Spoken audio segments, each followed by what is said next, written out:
प्यारे सज्जनों, हमें विचार करना चाहिए कि हम इस संसार में किस लिए आए हैं, हमारा यहाँ आने का उद्देश्य क्या है और हम क्या चाहते हैं। अगर हमको सुख की इच्छा है और इसी इच्छा को लिए हुए ही हम फिर रहे हैं तो वह सुख बाहर नहीं बल्कि हमारे अंदर है। संतों का कथन है कि ये जीव स्वयं ही सुख रूप है, इसमें सब शक्तियाँ भरपूर मात्रा में विद्यमान हैं, मगर भूल और भ्रम के कारण ये दुर्बल और कमज़ोर बना हुआ बैठा है। वो आंतरिक शक्ति कब प्रकट होगी? जब ये गुरु के साथ अपना संबंध पैदा करेगा, जब गुरु का आदर्श इसके सामने होगा और गुरु के सत्संग वचनों का लाभ इसको प्राप्त होगा, तो फिर सारे संशय और भ्रम आपसे आप खत्म हो जाएंगे। इसे अपने वास्तविक स्वरूप का ज्ञान होगा। सच्चा गुरु जब भी आपको मिलेगा वो आपको बाहरी आडंबरों से हटा करके आपका रुख अंतर की तरफ करेगा, अर्थात आपकी सूरत अपनी तरफ खींचेगा। वो जब ले जाएगा आपको आपके अंदर ले जाएगा और आपका वास्तविक स्वरूप, आपकी वास्तविक हकीकत का निश्चय कराने का रास्ता बताएगा। इसलिए इसे गुरु के नियमों का पालन मनुष्य को अवश्य करना चाहिए। गुरु की विद्या का जो असली मकसद है उसको समझाने के लिए एक प्रमाण दिया जा रहा है, जिससे गुरु और शिष्य के संबंध का मतलब और भी साफ हो जाएगा। एक बार वन में भागते भागते किसी गर्भवती शेरनी का गर्भ गिर गया। किसी कारण से वो आप तो भाग गई, लेकिन अपने बच्चे को वहीं छोड़ दिया। बच्चे की उस वक्त आंखें बंद थीं। उसने पैदा होकर अपनी माता की सूरत भी नहीं देखी थी। आंखें खुलने पर 2-4 दिन के अंदर वह उस वन में चलने फिरने लगा। इतने में एक गडरिया अपनी भेड़ों को चराता हुआ वहाँ आया। उसने उस बच्चे को देखा और बड़े प्यार से उसे अपनी भेड़ों के झुंड में शामिल कर लिया। दिन को तो वो भेड़ों के साथ उसको भी चराने ले जाता और रात को वापस अपने घर ले आता। इस प्रकार वो शेर का बच्चा उस गडरिये के हाथों पलता हुआ बड़ा हुआ, मगर भेड़ों की संगत से उसकी खुराक वही घास फूस रही और स्वभाव भी भेड़ों सा बन गया था।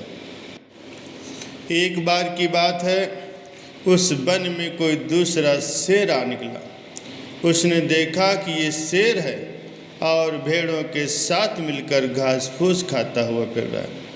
उसने उसके समीप जाकर उसे बुलाया और कान में कुछ कहना चाहा, परंतु वो उसकी सूरत को देखकर डर गया और भागने लगा। जंगल के बादशाह ने उसे धीरज देकर ठहराया और कहा कि मुझसे भय न कर, मैं तेरा हितकारी हूँ, तेरे हित की ही बात कहूँगा। तू एक बार मेरी बात को सुन ले। ये सुन करके वो ठहर गया। उस वन वाले शेर ने उसके कान में कहा कि तू शेर है, अपनी शक्ति को पहचान। ये भेड़ें तो तेरा आहार है, जिनके साथ मिलकर के तू घास फूस खाता फिर रहा है और डरपोक बना हुआ है। मेरी तरफ देख, मैं तेरा हम जिस्म हूँ। हम दोनों एक ही रूप के हैं। अपनी असलियत की ओर ध्यान दे और अपनी शक्ति से काम ले। इन भेड़ों के साथ तेरा कोई संबंध नहीं। यद्यपि ये सारी बातें सच्ची थी, उसका उपदेश यथार्थ था, लेकिन भेड़ों की संगत ने उसके ऊपर मामूली सा असर नहीं डाला था। उसने उत्तर दिया, न मैं शेर हूँ, न ही मैं शेरों का हमजिन्स हूँ। मैं तो भेड़ हूँ और ये भेड़े ही भाई बंधु हैं। मैं नहीं जानता कि शेर कैसे होते हैं। तुम जो कह रहे हो वो सब भरमाने वाली बातें हैं। मेरे परिवार से मुझे अलग करके न मालूम तुम मुझे कहाँ ले जाना चाहते हो। उस वन के राजा ने कहा, तू मेरे साथ तालाब के किनारे चल, वहाँ तेरे सब भ्रम दूर हो जाएंगे। ये कहकर उसे अपने साथ लिया और एक तालाब के किनारे खड़े होकर उसने कहा, इस पानी में अपनी सूरत को देख ले और मेरे रूप का भी ध्यान कर।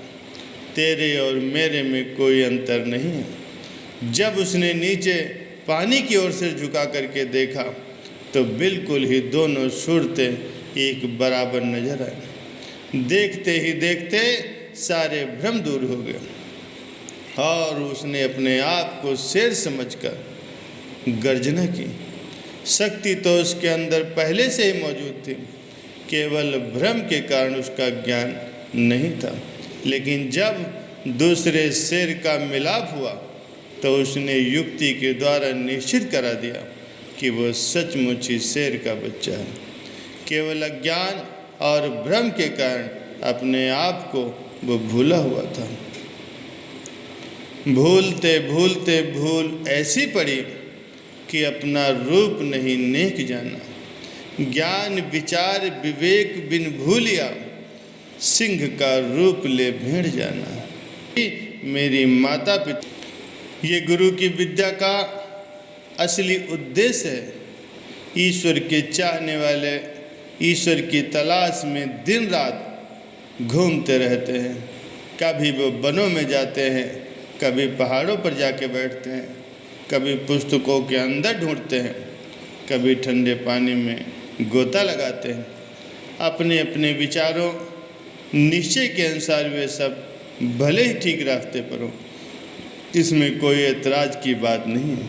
लेकिन संतों के विचार के अनुसार सही अर्थों में ईश्वर की तलाश सच्चे गुरु की तलाश है। ईश्वर का मिलना कठिन नहीं है, मिलना गुरु का कठिन है। जिस समय पूर्ण गुरु मिल जाएंगे फिर ईश्वर का मिलाप सहज हो जाएगा। लेकिन संसार है जो दिन रात ईश्वर ईश्वर तो करता है मगर गुरु के विषय में कुछ भी विचार नहीं करता। गुरु जो कर लिया सो कर लिया, चाहे वो आप भी असली मार्ग का भेदी न हो। भला जो आप ही बेखबर है वह दूसरों को क्या रास्ता बताएगा। लेकिन किसी को इन बातों का भला विचार कहाँ है। संत कहते हैं कि तुम ईश्वर की खोज में समय मत दो और ना ही इस तरीके से कुछ हाथ आ भी सकता है। तुम्हारा जितना भी यत्न होना चाहिए, जितना भी पुरुषार्थ होना चाहिए, वो सब गुरु की तलाश के लिए होना चाहिए। समय जितना दो गुरु को ढूंढने के लिए दो। मेहनत जितनी करो गुरु के पीछे करो। जब गुरु मिल जाएंगे तो ईश्वर का मिलाप तो अपने आप हो जाएगा। इसके लिए तुम्हें कुछ अलग से मेहनत करने की ज़रूरत नहीं पड़ेगी। इसीलिए जो विचारवान हैं वो सदैव पूर्ण गुरु की ही तलाश करते हैं, क्योंकि ईश्वर और उनके ज्ञान का संबंध केवल गुरु से होता है।